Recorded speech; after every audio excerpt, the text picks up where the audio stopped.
Anglai News ki numidangi pau minyeng tabiriba pumnamaku Roma ilangbamna ikokno na khurumjari. Governor ngasai Imphal da halakre center gi lusingba singna laknaba khanghalakpadagi nahal nungthil Delhi da chatkiba Manipur gi Governor Ajay Kumar Bala ngasai nungthil pung ama makhairom taba matamda Imphal da halakre. Governor na Imphal da halaktringai ngasai ayung Union Home Minister Amit Shah ga wari sanaki. Governor Ajay Kumar Bala ngara Imphal da thoraknaba Kolkata fauba laklamlaba matung center gi lusingba singna amuhana kaurakpadagi Delhi da chatkibani. Mahang asi Imphal da thunglabaga loinana Imphal gi City Convention da pangthokadaba anirak suba ikoi gi Imphal International Film Festival loisinbagi thauramda saru yagadabani hairi. MR amadi IRB post gi nongmai Leikhre combing operation chathabada KCP PWG gi camp ama thugaiduna khulai camroom phagatpa ngamkre. Thawal district ki Nongpok Sengmai police station gi manung chanba Kangmayai outpost camp ta leiba MR amadi IRB post gi nongmai mapan maru amadi magazine kaya sakangdaba singna Leikhre thodok adu da chenabani haiba miyo ema security force na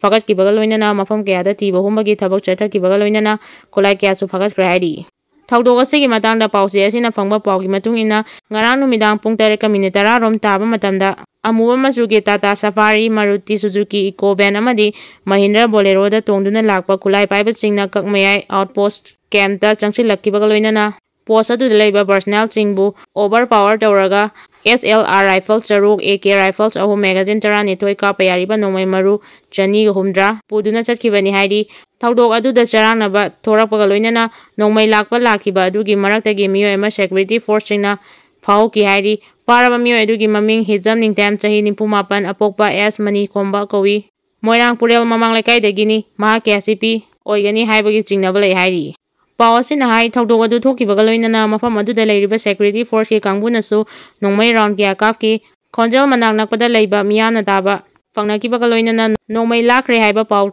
tanakibadagi maikai adongi miyam thoraktuna thodok thokpamda lomjinki loinana ahenba security force ki kangbusu mafam aduda thomjilaki hairi. MASAGI MLA singna THAJADRABA State Minister PHAM THADOKadabani Girish Saurankar Manipur gi danatana Tripura Nagaland amasung Sikkim gi AICC gi in charge su oiriba Goa gi hanagi Congress President Girish Saurankar na ngasi mahaki social media platform ta phongdorakiba wafam singi manungda MASAGI MLA singna fawba THAJADRABA Manipur gi State Minister resign tawba matam oiri haina phongdokre. Manipur gi Congress MLA sing this that asigi miyangi damak lebli amasung Manipur bu thogainaba amasung mahan tahanaba honarapa singbu maithiba pinanaba thabak thoram sing pangthokli haina phongdoki. Amaromda Manipur Pradesh Congress Committee ki Vice President Hairi Sor Gosbamina December 8 gi mathakta file tawkiba disqualification casting gi while chathagrabanina atuba matamda judgment lauthokpiro haina su speaker gi puning chinchinki.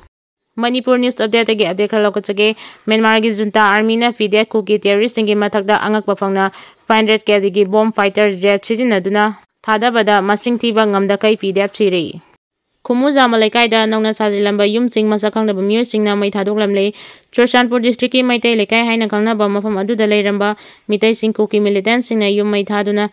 tanthorakpadagi hangduna leihoraba mafam aduda kuki singna yum kya sajinbagi thabak chatharakpada ngarang ahing masakangdaba miyosingna yumsing adu mai thadoklamle hairi. Pawasina hai kuki singna yum sajinbagi thabak chathariba mafam achi Churchanpur Khumuzamba maitai lekai dagi Khajiwong changlaga leiba Chengmai haina khangnaba Khuya Turel Torban ga tainaba mafam sing aduda kuki singna yum nangna chadilakpani hairi. Adubu yum sing adu ngarang ahing sakangdaba miyoi singna mai tharambadagi tumna sakre hairi. Manipur lengakta ahongba purahaningba MLA sing minister sing chumi pam pangtokna kanakre May 2023 dagi kuki terrorist singna chatharagliba tamchiraba lana sigi waroi sin Puraktuna Lephanaba State Lengangna Mangjil Thana Haudoktuna Kanade amasung Union Lengangna Taksinduna Lana Sibu Khamnaba Honade Haibana Chamber Charging Tauraduna Lengak Asibu Luchingliba Chief Minister N Biren Chindokadabani amasung Mahaki Ministry Asisu Respect Taugadabani Haina Demanding Pukalaktuna Nakpak Tanarakiba Lengaki Minister MLA Singi Mifam amasung asi pangthoktuna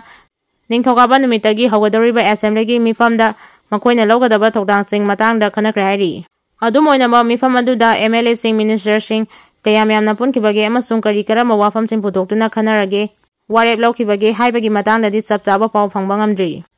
Delhi gi luchingba singa tengkhang kharada unarakiba MLA sing minister singi maikaidagi makoina hairakiba amasung makoina hairamba wafam sing putoktuna ngasigi mifamda kanaki. Adubu ngasi numidang sing minister na Delhi gi damang Imphal thadok tringai gi mangoina na party gi amasung union lenga ki luchingba singi maikaidagi